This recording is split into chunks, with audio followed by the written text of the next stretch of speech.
So this is actually our 16th episode today, and culmination of our series, the second series for this financial year. Today, circular economy is being driven very intentfully by the Indian government.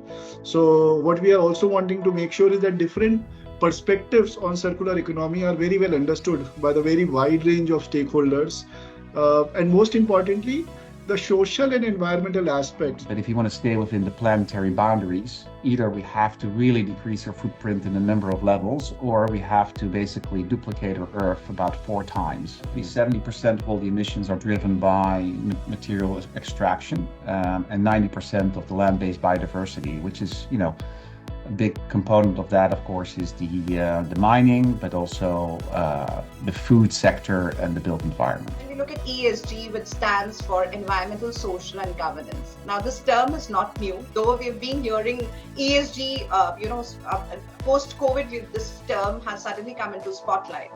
Now, ESG as a term was first coined in 2004, and there was a report which was published by a few financial institutions and United Nations, Who Cares Win, where this ESG term was coined.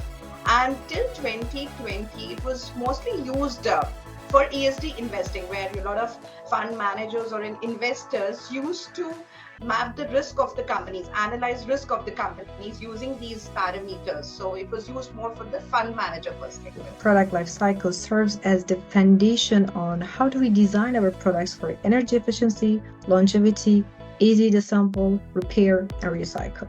We've been thinking of how do we design our products to be able to reduce its environmental impact. Simple example to that point, we don't glue the parts of the products. Instead, we merge them with screws. If we would glue them, what do we do when we want to get them apart? The answer is to break them. So if we break them, we can't really give them a second life. Of the disposal of the rejects, right? So which is quite common in most of the waste management projects. So you establish a company to recycle the waste, you also have rejects, right? So how do you dispose of the reject?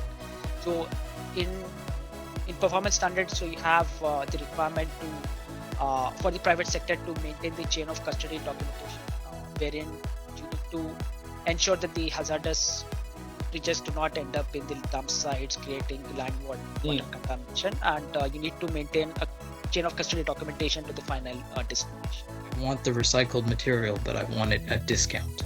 That's something we hear quite a bit. So should there be actually a premium for recycling? It's a question that I think dictated by supply and demand a little bit. But if the ESG criteria is higher, if there's more work required, someone has to pay for that. Today, the way we live our lives, we use up a lot of data, both from not just words, pictures, and in many ways, all of you, especially companies like yours, have encouraged us not to keep anything with us, but to keep it somewhere else. When we say data, we need to think about processes like data collection, driving the meaningful data, and how it is stored, of course. Organizations tend to use only 32% of the data that they collected. After understanding that reality and where it goes, what we do is we advise our customers to think of some of the considerations, such as, do you need to collect so many data?